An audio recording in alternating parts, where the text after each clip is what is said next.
So good morning, everybody. This morning, at least where I am.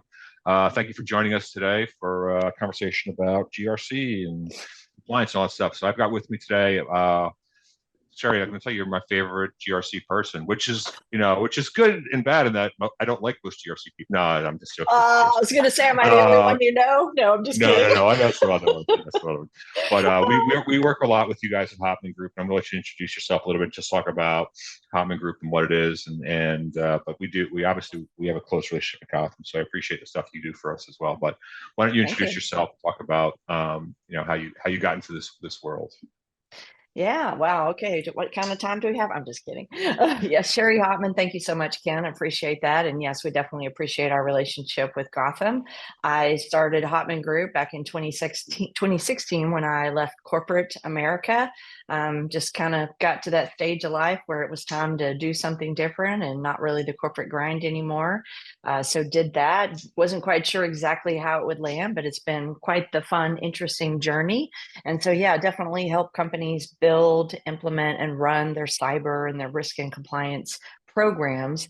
Way back, we won't talk about how many years I got my degree in accounting and my CPA license, but then most of my career was in tech, so I never quite knew how all this would come around. But basically, Enron happened.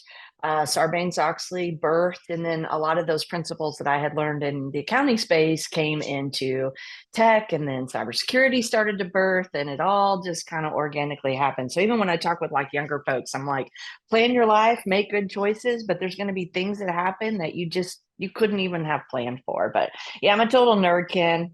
I love what I do, and I love really being able to add this value into companies. So thank you.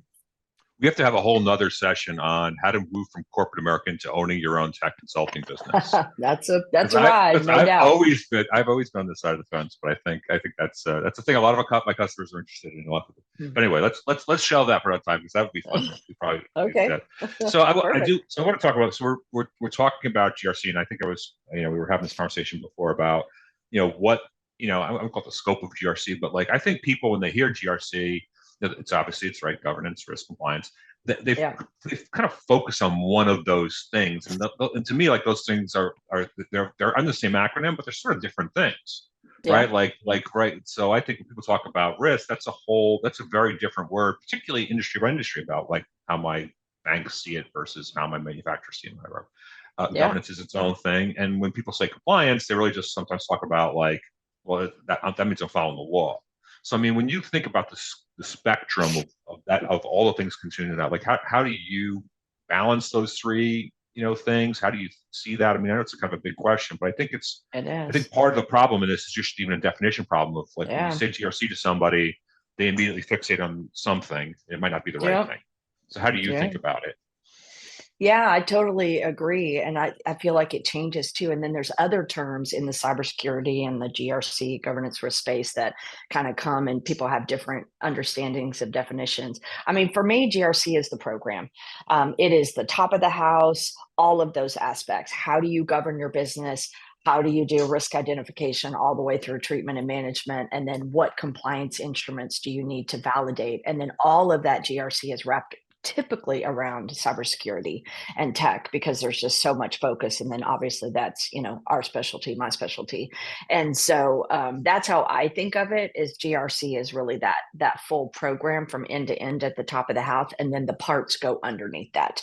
But to your point, governance is a specialty, risk is a specialty, compliance is a specialty. Then you've got the more technical controls and aspects of cybersecurity is a specialty. Like there's so much up into that term.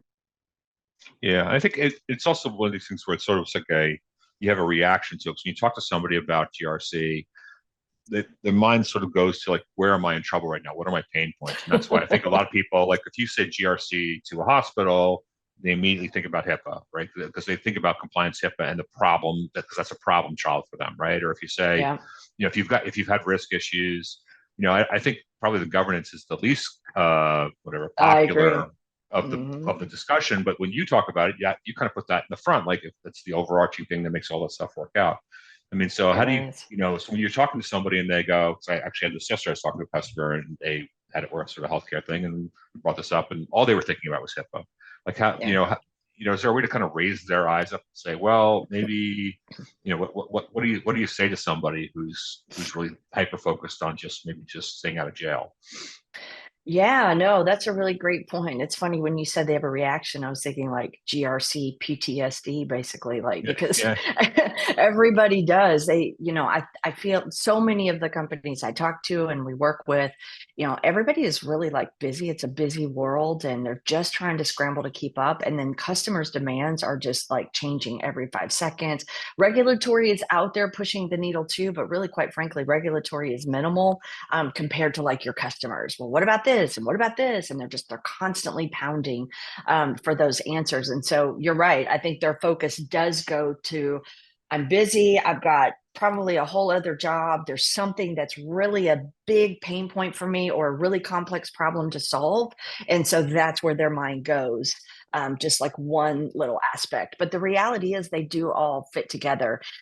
You mentioned governance. Yeah, the poor little stepchild of governance, and it's so monumentally important. It sounds, it sounds very textbooky to have policies, and hardly a month goes by and I don't hear something like, oh, well, policies, I can just download those, or, oh, policies, they're the whatever. Okay, policies are critically important.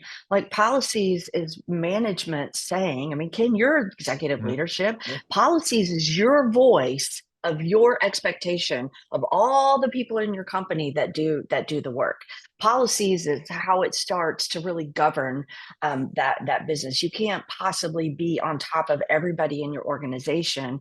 So that policy, that governance is how you set up that framework to do the business for you that you can't possibly do every day as an executive. And then that's where you get like roles and responsibility. Again, a very textbooky thing that, most companies don't do real well. And they think about, oh, yeah, yeah, yeah, it's fine. But if people don't know what they need to do and what they're going to be held accountable to do, they probably won't do it. And so it's a big part of it. And then you've got committees, communication mechanisms. That's a huge part of governance as well, especially as companies get broader. I have this kind of like cheeky joke that when their companies are really tiny, they're kind of fragmented and ad hoc and just trying to keep up. And then they get bigger and they get much more structure and organized. But then they get so big that it feels like they fragment again and they mhm. turn into a bunch of little tiny companies that are all just kind of stuck together over here. So communication becomes like super important. That's part of that governance as well. And then when we move to the R, risk, everything we do in cyber is ultimately about risk. Like I tell so many executives, you want to find the best risk people in your organization, look to your cyber folks, because that's what they do every day. They're identifying risk, they're putting things in place to help manage and mitigate that risk. Now they're probably thinking more technical, and there's a lot of other risk in the organization than just technical cyber risk. But still, risk is huge because that really drives everything that we do. And then the little C on the end, compliance, most of that's customer driven. However, it's funny. I'm doing a webinar next week, and we were just kind of chatting and laughing that, risk and compliance goes together. And I like to sometimes ask interviewees for Hotman Group, so what are controls? And it's crazy how seldom I hear controls mitigate risk. Like that's Huh. their function. I normally hear something like, oh, it's just what we have to do, or it's a government thing. And I'm like, okay, that's not why we do it. We do controls, we do compliance to ultimately mitigate risk. Yes, to get, our stamp or our seal ideally to give to our customers. So I don't know if that answers your question, Ken. No, it answers it. I think it's an interesting challenge in the sense of, I think, again, when you come to one of the things I find, right, as a cyber practitioner working in lots of industries, Mhm. that different industries bring sort of different modalities to this whole conversation, and a lot of Yeah. that is because of the compliance environment Yeah. they're raised in, right? A bank, particularly a large bank who's got the OCC parked on their front door every day, Yeah. is going to have a very specific perspective on risk, and that's going to flow down into how they treat cyber, how they treat all these things, and all the way back, sort of back up the chain, right, into how they Yeah. manage risk, how they do governance. Whereas organizations that maybe don't have that sort of compliance requirement, but Yeah. legally, or maybe I don't call them, get in trouble and say that they're under prosecuted, but like have less attention, government attention, or less Yeah. chance of Exactly. prosecution, right? They tend to be more less compliance oriented, and therefore end up being less risk oriented and less That's right. governance oriented, right? Yeah. And so I think we I love what you're saying about seeing this as one thing, because I think that's where we lose sense of the mission of GRC when we're only thinking about staying out of orange jumpsuits. Yeah. Right? We lose sense of the mission when because the truth is when you walk into these organizations as again as a cyber person, you've had an incident or have whatever, you really find terrible risk management. You find lack of governance. You find all Hmm. the things, but they don't map it that way. They just think they didn't buy the right endpoint software. But Yeah. they don't have all those different elements. I think, but I think that's part of it. You know, and one of the things I sent you some of the prep stuff, but like I think people come at this thinking about like it's an audit, something I got to get Yeah. by, and and even that concept of getting through an audit sounds like a little bit like, well, I got to hire lawyers and sort of like a legal scam. It's not reality. It's audit talk. You Yeah. know, do how, I guess as a person kind of working with people on that, like how do you keep it real? How do you keep it Yeah. not being just audit talk and not just being about like some sort of facade we're gonna put up to scam past the auditors? Yeah, that's an ongoing challenge every day because the reality is we need to be successful with audit. Like companies need to be successful because they've got customers nipping at them. And so it's very important that, we help them be successful. But what I normally say is our goal is maturity. Our goal is a strategic approach to building and implementing and running our program, and we want to achieve the ultimate goal, but we do it through being successful with audit. So it's okay if we in a short term look for the audit bar, and okay, a SOC 2 is going to require this, so I'm kind of driving to that, or an ISO is going to require this, so I'm kind of driving to that. But that should never be our stopping point. Like that should never be where it ends. That should always just be part of the journey to ultimately really it's this broader maturity. You brought up something really interesting, the drivers that motivates a company to do this. I come out of banking, so I've dealt with all of those, OCC, the Fed, and all that. When I was back in corporate, I counted one year, we had 42 audits, regulators, customers, various internal, external, in one year. And that's just Yep. amazing. Like, but in banking, you get that, like, that's common.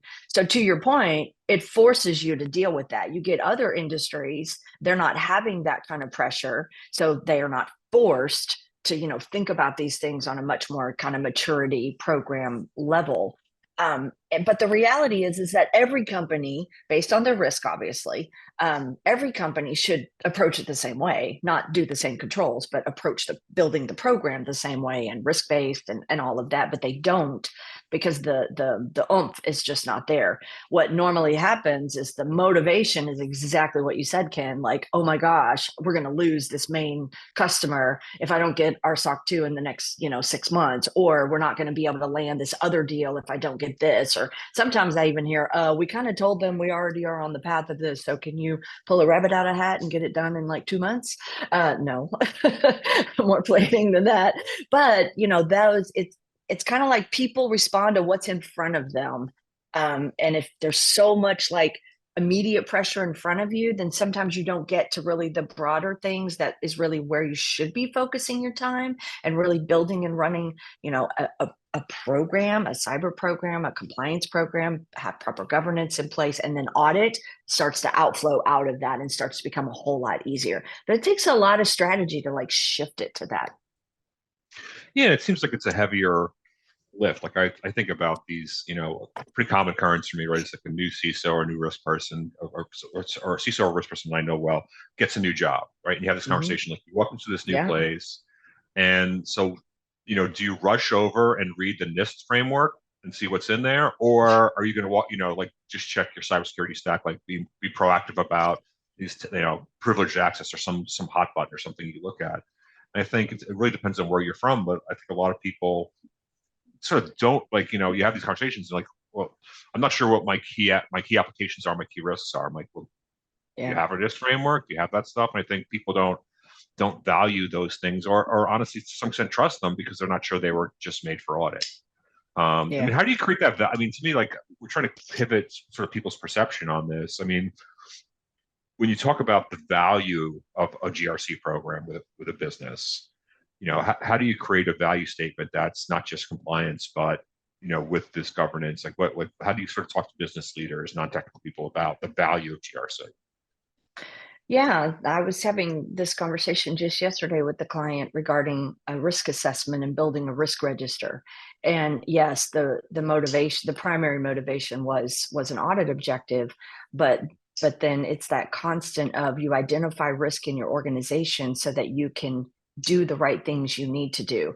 You don't want to do more than you have to do, but you certainly don't want to do less than you have to do. So having a proper, you mentioned risk, having a proper risk assessment and really knowing where the risk in your organization lies, that allows you to fit proper controls and to be good stewards of running your business. I mean, this is no different than if you think about in our personal lives. I can just make sure I pay my bills every month. And I'm paying my bills. Have I gotten kicked out of my house? Nope. I still have electricity. Yay. Are the dogs eating? Good. Okay, that's one measure of running my life. The other measure is, when will I be able to retire? How much money am I seeding back into the community and those around me? What does my social life look like? What's in my savings? What are the things that are important to me that I'm putting my money and my time in? That's the more mature way to conduct even like a personal life. And it would be no different in our businesses. We run them that way. Then are the bills paid? Yeah, of course they are. Is the light still on?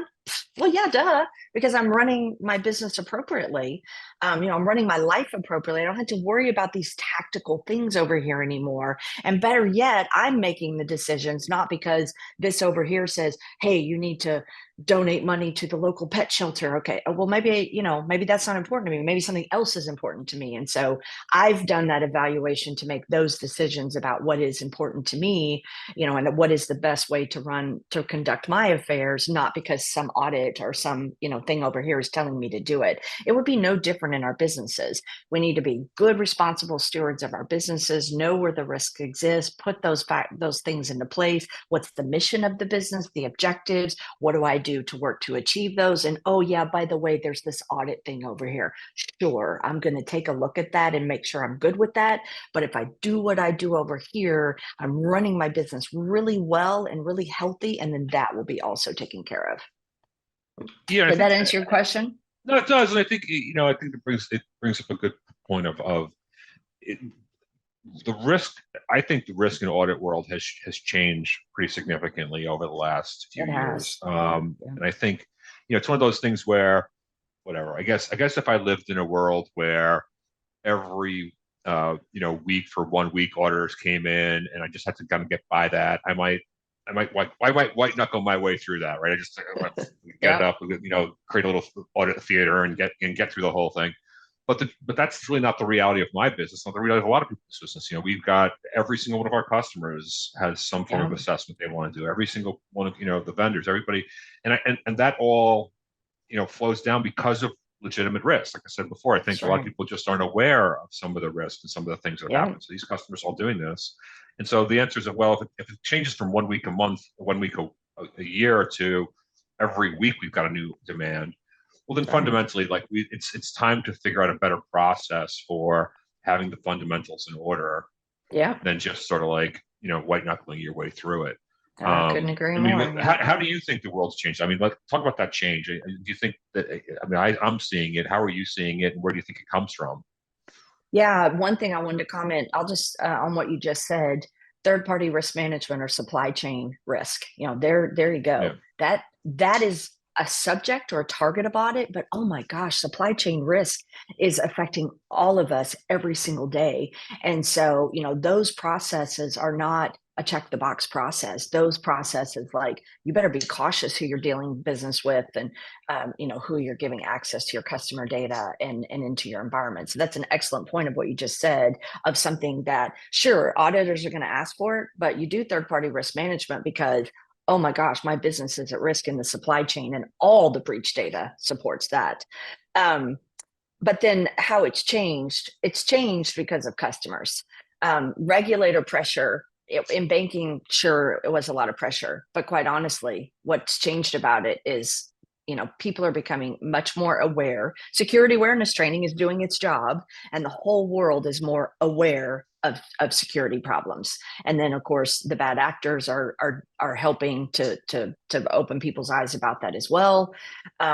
Used to be you couldn't find anybody that knew firsthand, like breach or some sort of scam. Now you couldn't find somebody that hasn't had some sort of kind of firsthand experience of those things. It would be hard. And so that's changed. So awareness has changed. People's eyes are open. This stuff is serious. It's a highly digital world. It's a global world. I mean, so everything is ultimately connected. That's changed, and that continues to change. And then customers, the pressure of customers is just massive for every company. So I see that all the time. Quite honestly, it's funny because in running a business, you try to find, like, what are people's biggest pains, and then speak to that, all of that, the whole marketing and sales kind of avenue. And it's interesting because like, I'll talk to people and they think, oh, well, breach is the motivation. No, can I tell you, companies don't really sit around and worry about, like, oh my gosh, I'm going to be breached. It's just kind of a thing now. But what they do worry about is, I'm going to lose revenue. I'm going to lose my customers. I'm going to lose my reputation. Or right now, I can only land these customers. I want these customers. And I can't get to these customers if I don't do some of these things. And that is a direct revenue effect. And that motivates right there. Yeah, I think people are learning too that it's not just to your point, it's not just the breach, but when we look at a lot of the more terrifying incidents, right, in terms of like whatever, like an MGM or whatever, what you see is like people get breached, and that kind of happens all the time. But Yeah. if there isn't the right governance and risk framework and resiliency built around your applications, Yep. that's the failure. The failure, I think in the news we see it as a failure of, oh, you got breached, Mm. but the lack of recovery is really a failure of program governance risk, like right, That's right. right, right. And Yeah. I don't think people see it that way, but as a person in the industry, I see it that way. And is that something Yeah. you educate customers on about, like, okay, well, yeah, you're going to get breached, but like, is that the conversation or? Yeah, it is. It's the same thing as what we just kind of talked about with third Yeah, party risk or supply chain yeah, risk. You're talking about other practices, other controls. Do you have a disaster recovery plan? Do you test that plan? Will that be the subject of audit? Yes, but that's not the reason you test your DR plan. You test your DR plan, your disaster recovery plan, for what you just said, that, oh my gosh, if you have a disruption, are you able to actually get back up? You test your incident response plan. Same reason. If you have an incident, if you haven't had one, great. But go with the approach of, when you have an incident, are you going to be able to detect it? Do you have preventative controls? Once something does happen, then how do you contain that? And then how do you go through the process all the way through the steps? You don't want to be figuring that out in real time. You want to be ahead of that. And then you mentioned like MGM and so many of the breaches, and I'm certainly not picking on them by any stretch, but though most often they're people in process failures, just exactly what you're saying. We can buy all the technology in the world, and technology is important. I'm a tech nerd, just like so many other people. I love a good technology, but if it's not planned well, if it's not implemented well, if it's not configured well, if it's not monitored well, guess what? That's the people in the process aspect. And so that's so much of what we do. And that's what I see, is that, in working with a lot of CISOs and security folks, they'll go buy technology all day long, which is great. But is it being managed? Is it being run? Is it doing the job that it's intended to do? And oh, by the way, people have to run that. And so what does your process look like? That's what happened to MGM. Their process had a problem. There was access they shouldn't have had. yeah, It was just a poor process. And had that been looked at the beginning, again, not picking on them, but mm, had that been addressed at the beginning, what happened wouldn't have been able to have happened. But right. those bad actors, they're just always poking. Technically, at people and at process, and they're going to go for whatever hole they can find. And people in process are the biggest problems.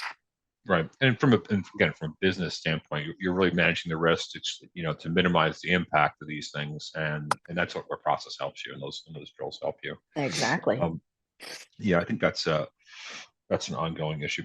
So do you think, I mean, one of the things I think is tough about the conversation, like I said, we're talking about this sort of culture shift of like thinking about compliance and Mhm. thinking about that stuff. And I think one of the challenges I have with you, I'm going to share this with you on the video, like, because we're going through this process. Like I always have Yeah. to remind myself in a meeting with you, like the vocabulary, like when you say, you were saying this before about when you say control, you mean a very specific thing. When you say policy, you mean a very specific thing. When you say procedure, you mean a very specific thing.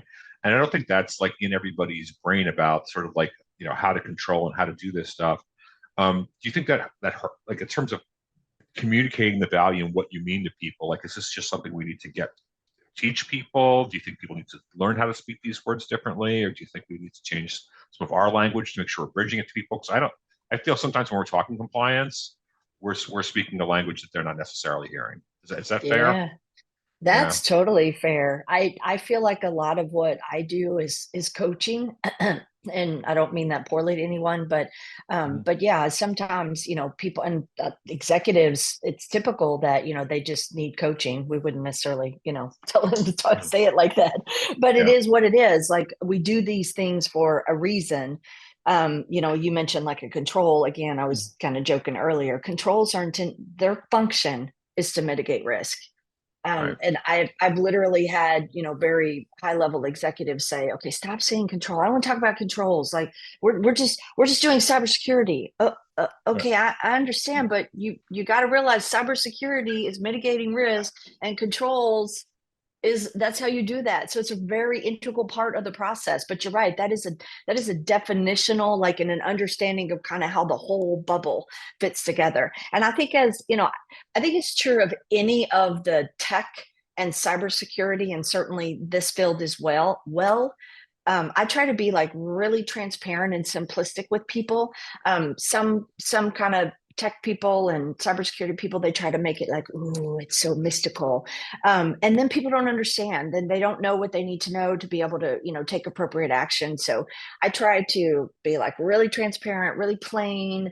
I do use words that obviously are very specific, but I try to not like overdo it, or kill them with the acronyms, so that way they can clearly understand, hey, this is what this thing is, this is why it's important, and here's the action you should take on this, and this is why.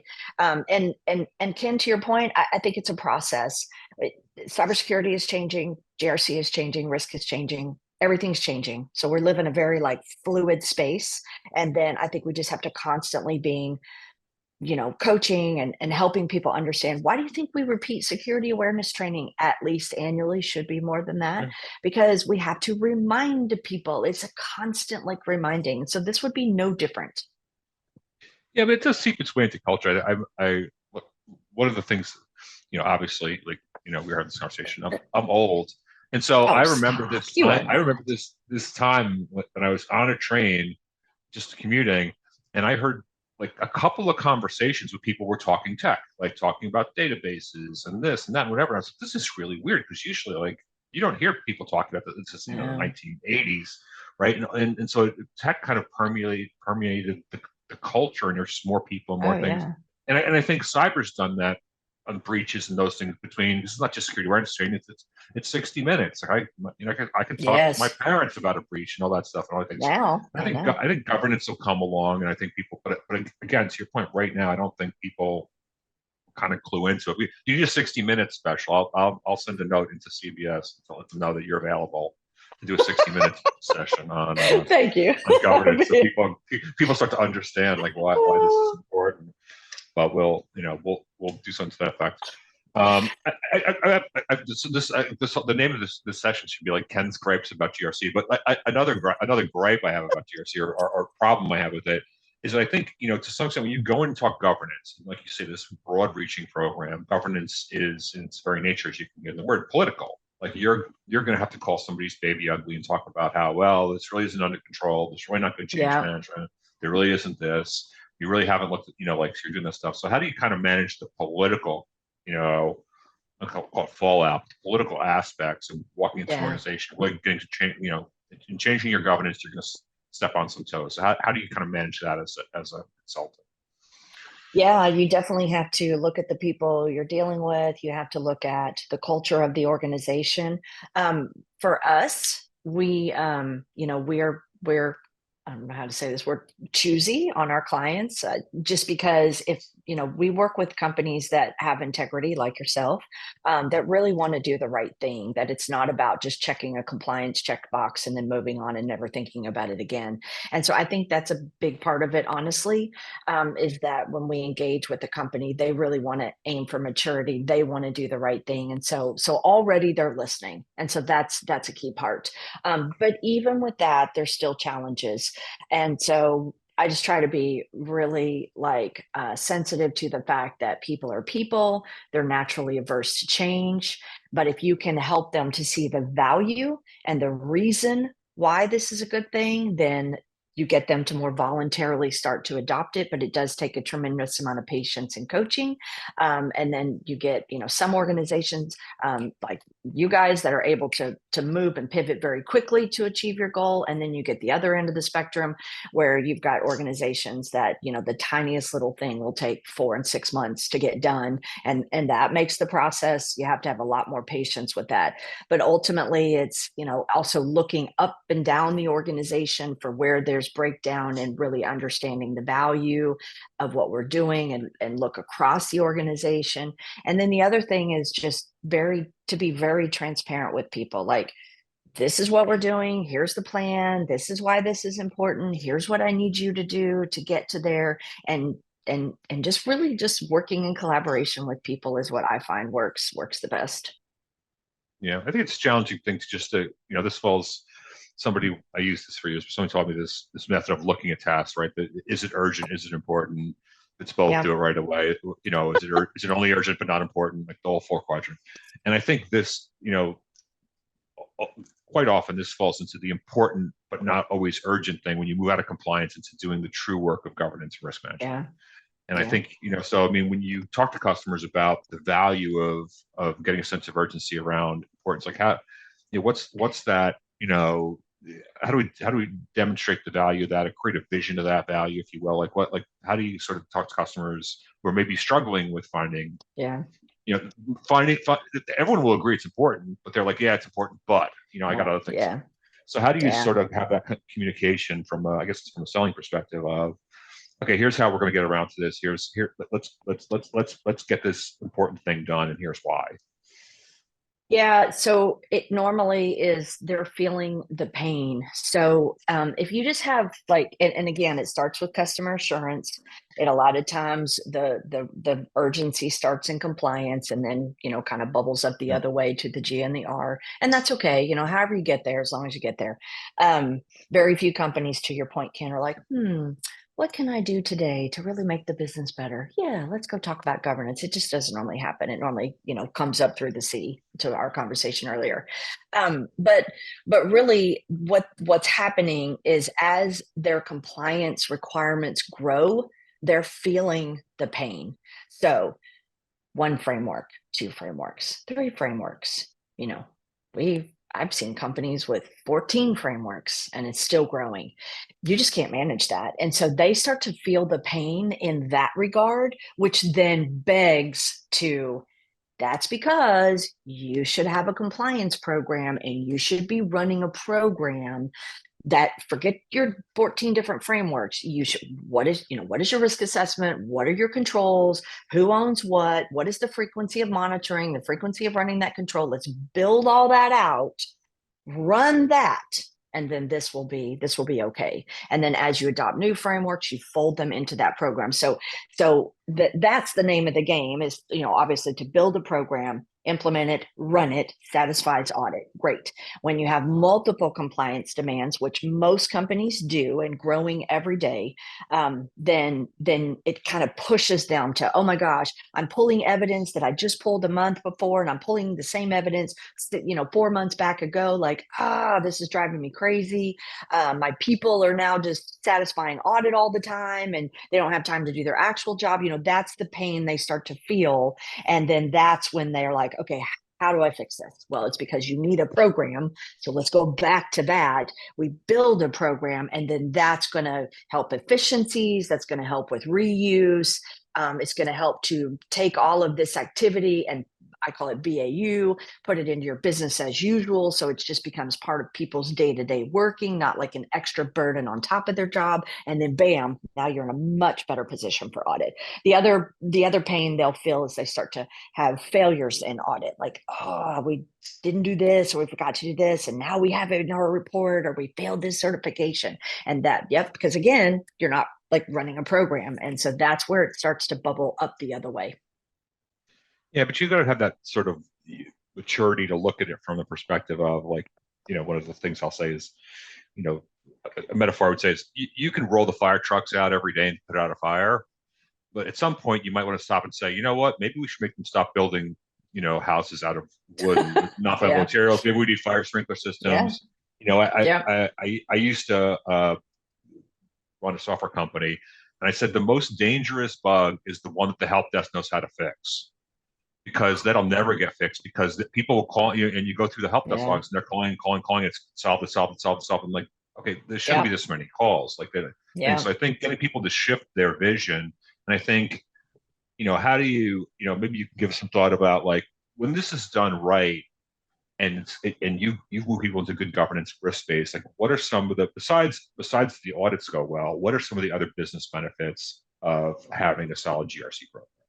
Yeah, so I'm going to talk about one that you just brought up, root cause analysis. It's exactly what Yep. you just said. Again, a control, right? Like it Yep. should be baked into part of your practices. If you have an incident, certain severity ones, you should do root cause analysis. There's other cases where you do root cause analysis, which is exactly what you just said. So again, that's an audit requirement. Great, check the box. However, the reason you do root cause analysis is exactly what you just said. If you actually dive into and look for those themes, then you can start to identify and fix some of those systemic issues. You also mentioned the world earlier in like 60 Mhm. minutes. They like to talk about breaches, but we don't see a lot of like root cause analysis being talked about. When the news starts to talk about, and they do sometimes, but when they start to talk about that people and process are the problem, that's when, just like you said, you can talk to your grandparents now and they're like, oh, cybersecurity, I know what that is. You're right. 5 years ago, I'd say, oh, I do cybersecurity. Huh? Like what does that Right. mean? Now people are like, oh, okay. So it makes it easier. But it's the same thing, when kind of the general populace or the culture understands like, hey, again, root cause analysis, it's an audit. Yes, it comes in for my audit, but I don't do it for that reason. I do it because I need to find those systemic thematic problems into what's happened across my organization so that I can look to do like lasting improvement and fix those. And then when people start to realize that a lot of the underlying issue of this is people in process, then they can shift their thinking away from buying the next tool. Tools are important. I'm not knocking them, but they can shift their focus away and go, hey, for the tech stack we have, do we have the appropriate people in process? And it starts to open the thinking to that. So that's part of the business value right there. And quite frankly, every control, everything we do for audit should have business value tied to it. If it doesn't, don't do it. Like, come on, don't ever do something just for compliance. I tell companies that all the time. Don't compliance should never stop you from running your business, and don't do something just for compliance. Like, if that's your approach, you're missing the whole point of why we do these things. There should always be a business value attached to it. And if there's not, well, make the case to not do it, because a lot of these frameworks are, you can set them. They're non-prescriptive, so you can kind Mhm. of make them what you want based on Yep. your own risk assessment. Every once in a while, not as much anymore, but we'll come across a company that doesn't have any PHI or PII. They don't really have any heavy data to protect. Okay, well, your risk posture as a company is immediately different. And that should look different in your audit. Absolutely. But you got a company that's got, banking information or PHI, health information of individuals, or privacy information is a thing now. Your risk posture is immediately different. So what you provide to audit should reflect that. So, I mean, the answer to the question, Ken, is everything we do in governance, risk, and compliance should add business value. If it doesn't, don't do it. But it probably does add business value, but you got to take the time to like, what is the value here? And we go after that. And then, of course, audit's going to be taken care of. Yeah, that's a really good point. And you're right. It's about the business value. And I think just to kind of take that to another step, I think one of the challenges people have about when they think about GRC and that stuff, I think there's a sort of a mindset that what you're talking about is going to end up becoming these, this whole shelf full of binders on a shelf somewhere of documents and things and all that stuff. And I think, that sort of legacy thinking about governance flies in the face of, because when you talk to people now about the world's become very agile, right? Agile development Yeah, techniques, cloud, auto provisioning. I was actually do a yeah, lot of work with pharmaceuticals, right? The FDA has done a lot of work to kind of change their validation procedures to recognize that in the old school pharma documentation world, you would document every machine down to the metal to yeah, prove it out like a lab experiment. And the FDA yeah, is trying to update, but I think that concept of I don't say balancing governance with agility, but the way that structure. So I mean, if people have that concern that somehow this is going to slow them down, that governance is a process that's going to I think that's a thing that basically a lot of mavericks and tech people are like, I don't have time for change control. yes, I correct. got work to That's do, right. right? So do you think, do you think governance has sort of shifted and has ways of handling agility? Do you think that's a change? Do you want to defend that if there has to be change? Of course, there has to be change management, but so Yes. how do you balance that, right? The Yeah. governance, the control. I guess I'm using the word control wrong because but the controls around that and the agility. So does that make sense? Is that a good question? Yeah. Yeah, it's a great question. I want to comment on something you said. This stuff is changing, and even Yep. auditors, a lot of the frameworks are behind. Quite Yep. frankly, sometimes I laugh in some of the requirements. I'm like, okay, it's like antivirus. Oh, that you Yep. update it on a regular. Okay, that ain't even a thing anymore. Like if your All right. antivirus isn't keeping itself up to date all the time, that's a different problem. But it'll still ask, well, show me the evidence of the logs that you updated at least once a week. Okay, that Right. doesn't exist.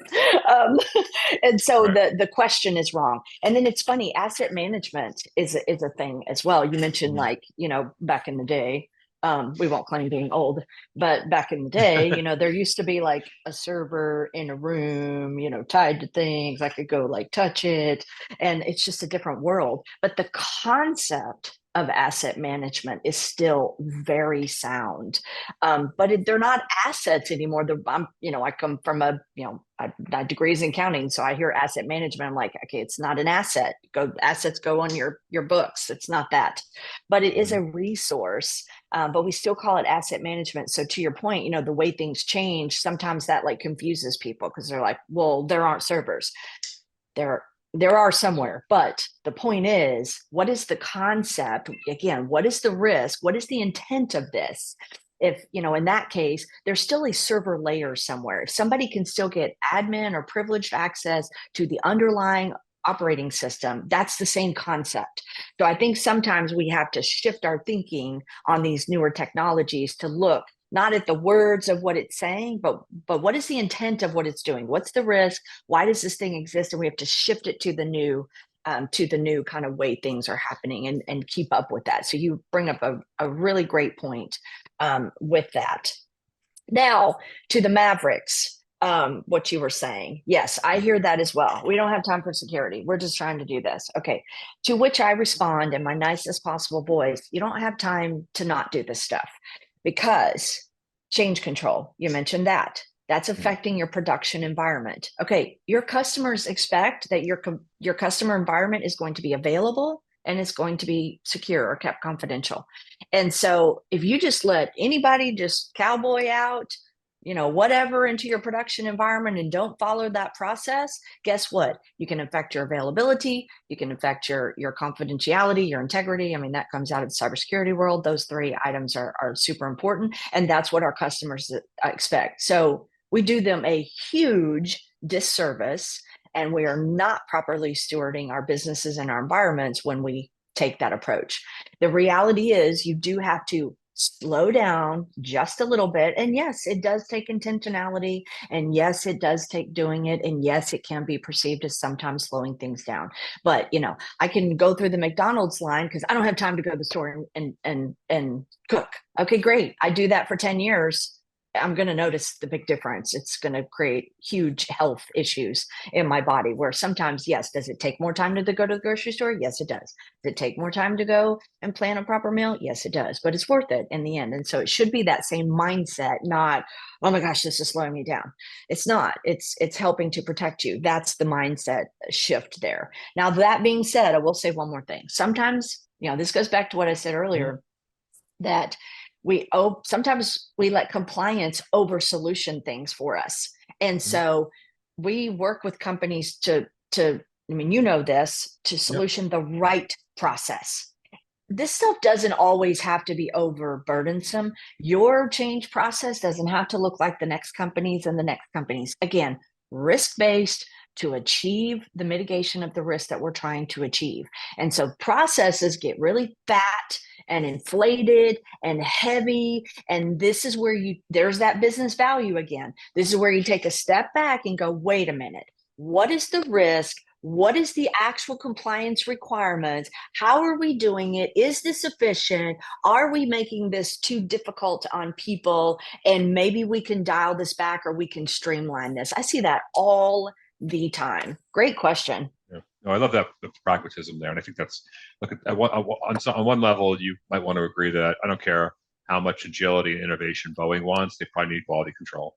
Yeah. So that maybe your customers deserve some quality control and some structures too. But I love this going down this thread, and I really want to kind of talk about this because we're digging into this in terms of time. But like let's just say we're thinking about this, but we're still concerned about the investment, how much time and effort it takes, what this looks like. So how can a person think about what sort of investment they need to make? Like how does a person get involved with this so you're talking about pragmatically about doing the right thing, the right sizing it. How do you talk to customers about, okay, here's the way to look at this that's not overwhelming? So I think a lot of people are just overwhelmed by it. They just look at it like, It is yeah, that'd be nice to overwhelming. have, but I don't have, a full spectrum of GRC people in the back like a big bank. I don't have Yeah. this.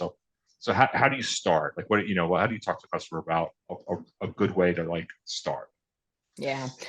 So this is a journey, honestly. And so that's what I normally tell companies is, yeah, it's great. We have all these grand ideas, but this really is a journey. It's not realistic that you can just stop the world and do everything that needs to be done. It's one step at a time.